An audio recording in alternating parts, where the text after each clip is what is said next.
Inquiry commission का इस वक्त मसला है और इस पे जो एक बहस व मुबाहिसा एक कंट्रोवर्सी जो है वो बनी हुई है। क्या आप समझते हैं कि हुकूमत, क्योंकि इस पे डायरेक्टली हुकूमत पर ही जो है इल्ज़ाम लगाया जा रहा है कि एग्जीक्यूटिव जो है वो मामलात में जो है वो इंटरफेयर कर रही है जुडिशरी के, ऐसे में हुकूमत की तरफ से ये कमीशन आना, क्या आपको लगता है इनको बनाना चाहिए था हुकूमत को, या फिर जिस तरह तवक्को की जा रही थी और कहा जा रहा है पीटीआई की जानिब से भी कि चीफ जस्टिस साहब को चाहिए था कि इस पे सुओ मोटो लेके उनकी जानिब से कोई डायरेक्शंस आती, उनकी जानिब से कोई कमीशन आती तो शायद मामलात कुछ ज़्यादा ट्रांसपेरेंट लगते, रिलेटिवली ट्रांसपेरेंट लगते। देखिए, इसको छोड़ दें कि पीटीआई क्या समझती है या क्या चाहती है, क्योंकि ज़ाहिर है उनका एक पॉलिटिकल मौक़िफ़ है, उनका एक सियासी मौक़िफ़ है, उनका कोई कानूनी या आईनी मौक़िफ़ को तो एक साइड में रखें, क्योंकि उन्हें तो चीफ़ जस्टिस ऑफ पाकिस्तान पर भी एतमाद नहीं है। तो अगर चीफ़ जस्टिस ऑफ पाकिस्तान कोई इंक्वायरी कमीशन सर्विंग जजेस का करते और सर्विंग जजेस जो है वो फैसला कुछ और, वो ज़ाहिर है उनके लिए एक्सेप्टेबल। असल इशू नहीं है, असल इशू ये कि जो लीगल फर्टर्निटी है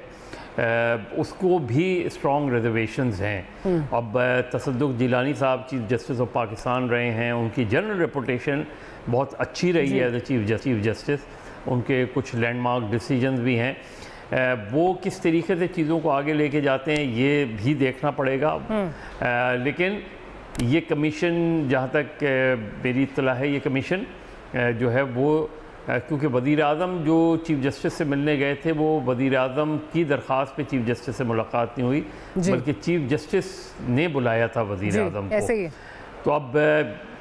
ज़्यादा इम्कान इसी का है कि जो कमीशन ऑफ इंक्वायरी बनी है या बनाया गया है वो गालबन जो सुप्रीम कोर्ट के जो फुल कोर्ट मीटिंग हुई थी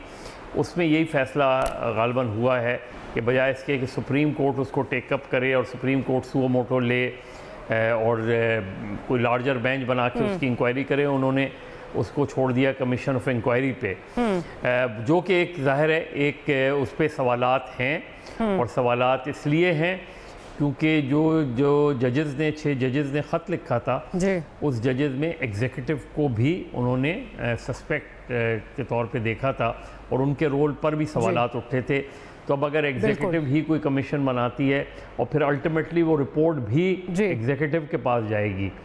तो ये कुछ चीज़ें ऐसी हैं, कुछ एरियाज ऐसे हैं जो मैटर ऑफ कंसर्न है। और इम्पॉर्टेंट यही है कि ख़ुद तसद्दुक़ जिलानी साहब अगर ये मामला आगे बढ़ता है और कमीशन का काम शुरू करता है, तसद्दुक़ जिलानी साहब की अपनी क्या पोजीशन होगी, क्योंकि एक इत्तला ये भी है कि जो पंजाब के जो सीनियर एमिनेंट लॉयर्स ने साइन किए हैं एक पिटिशन कह लें, एक मैटर ऑफ कंसर्न शो की है, उसमें ख़ुद जिलानी साहब के साहिबजादे की भी दस्तखत मौजूद हैं। तो ये जो चीज़ है ये बड़ी इम्पोर्टेंट है। लेकिन देखते हैं मैटर, अलबत्ता ये है कि इससे ये जो 6 जजेस का ख़त है इसके कॉन्सिक्वेंसेस जो है वो फार रीचिंग हैं। अभी कुछ भी हो जाए, कमीशन कैसे इंक्वायरी करेगा ये अलग बात है, कुछ क़यास आराइयाँ की जा सकती हैं, लेकिन ये मैटर इतनी आसानी से दबेगा नहीं। सही, इतनी आसानी से मैटर नहीं दबेगा। आमिर ज़िया साहब, पीटीआई असाइड ये कमीशन बनाने का बज़ाहिरन तो मकसद यही है कि जो भी इल्ज़ामात हैं उनकी तहकीक हो, ट्रांसपेरेंट अंदाज में जो है तहकीक हो। और जैसे कि मैं मज़हर साहब से ये बात पूछ रही थी कि हुकूमत पे ख़ुद इल्ज़ाम है कि एग्जीक्यूटिव पे इल्ज़ाम है कि जी उन्होंने जो है वो मुदाखलत की है, वही जो है वो कमीशन बना रहे हैं, उन्हीं के पास रिपोर्ट जानी है, तो इससे मामला सुलझाव की तरफ तो नहीं जाएगा। मतलब जो आपको ट्रांसपेरेंसी दरकार है या आपको जो आप समझ रहे हैं कि चीज़ें जो है सुलझेंगी, उस तरफ तो मामला जाता हुआ नज़र नहीं आ रहा। Your take on this? देखिए, हमारी जिन खदशात का आपने इज़हार किया वो तो अपनी जगह पर है कि जनाब एग्जीक्यूटिव के पास रिपोर्ट जानी है, वो सारी बातें मैं दोबारा नहीं दोहराऊंगा, बिल्कुल आपने दुरुस्त फरमाया। का इशारा जो है मजहरबाज साहब ने भी दिया है। अच्छा, अब इस कमीशन का कोई भी नतीजा निकलता है, वो किस किस्म की भी रिपोर्ट देती है, तो एक तरह से उसको मुतनाज़ा बना दिया जाएगा। बेशक मुतनाज़ा ना भी हो, बड़ी ईमानदारी से काम करें और बिल्कुल 16 आने किस्म की रिपोर्ट दें, लेकिन जाहिर है कि अगर इसमें वो लोग एग्जीक्यूटिव के मुलव्विस हैं तो फिर किस तरह से उस चीज को डील किया जाएगा, एक बहुत बड़ा सवाल है हमारे लिए। अच्छा, उससे बड़ी तरह से हम और पीछे जाके देखें तो आप ये देखें कि बदकिस्मती है कि इस मुल्क का हर इदारा जो है उसको बिल्कुल कहते हैं ना कि मुतनाज़ा बना दिया गया है और उसको बेतौकीर कर दिया गया है। गलत किया गया, सही किया गया, ये बिल्कुल अलग बहुत बहस है। लेकिन इसके नतीजे में जो एक हमारे, आप समझे ना कि पहले ये होता था कि लोग सुप्रीम कोर्ट की तरफ देखते थे, हाई कोर्ट की तरफ देखते थे, इलेक्शन कमीशन की तौकीर अपनी थी, इदारों के ऊपर इतना इस तरह के इल्जाम कभी नहीं लगा करते थे। अब ये तो जाहिर है कि जब तहकीकात होंगी, कोई नताइज निकलेंगे तो पता चलेगा कि तब तक इल्जामात में वजन है, कितने दुरुस्त हैं, या हो सकते हैं बिल्कुल दुरुस्त हो, एक अलग बहस है। मगर मैं ये कह रहा हूँ कि ये जो एक पूरा एक लग रहा है ना कि चीजें इम्प्लोड कर रही हैं, क्रम्बल कर रही है,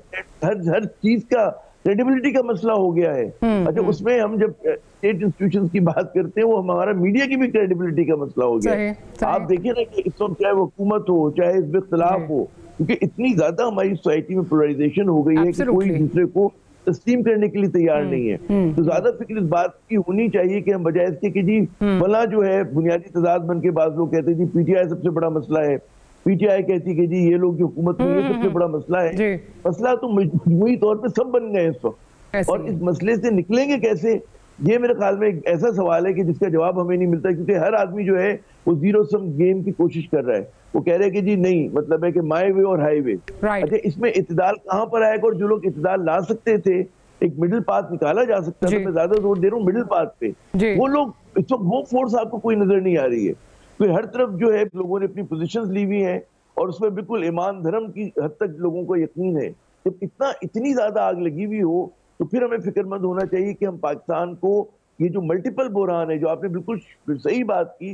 कि दहशतगर्दी का खतरा बहुत बढ़ गया है हमारे लिए, मईशत का खतरा उससे बड़ा है, क्योंकि उसमें सियासी अदम इस्तेकाम, तो इसके लिए टर्म वो जो है ना बड़ी तो मकबूल हो गई कि पॉली क्राइसिस, जिसमें एक बुरहान दूसरे बुरहान को फीड कर रहा है, और हमें नहीं पता चल रहा कि पहले किस बुरहान को हल करेंगे तो दूसरा कैसे हल होगा। मेरे ख्याल में बहुत ही पेचीदा सूरत हाल है, और मुझे नहीं पता कि इन लोगों में इतनी मतलब अहलियत है, सलाहियत है जो सब हुकूमत में है, क्योंकि अगर माजी के हम इनका वो देखें, जो इनका किरदार रहा है, उस पर मतलब है जाहिर है कि आप वही उसी तरह की बैटिंग तवक्को करेंगे ना जो माजी में की इन लोगों ने, जो पीडीएम के 16 माह में की, या पीपल्स पार्टी ने अपने दौर में की, या पीएमएल नून ने अपने दौर में की, तो इन्हीं के पास इख्तियार है, यही लोगों को डिसाइड भी करना है। तो मुझे तो बहुत ही इस वक्त जो है ना कोई उम्मीद की किरण नजर नहीं आ रही है, कि बाद लोग बड़े पुरुमीद है कि जिसके बाद कोई बड़ा इनकलाबी काम हो जाएगा इस खत के बाद, मुझे तो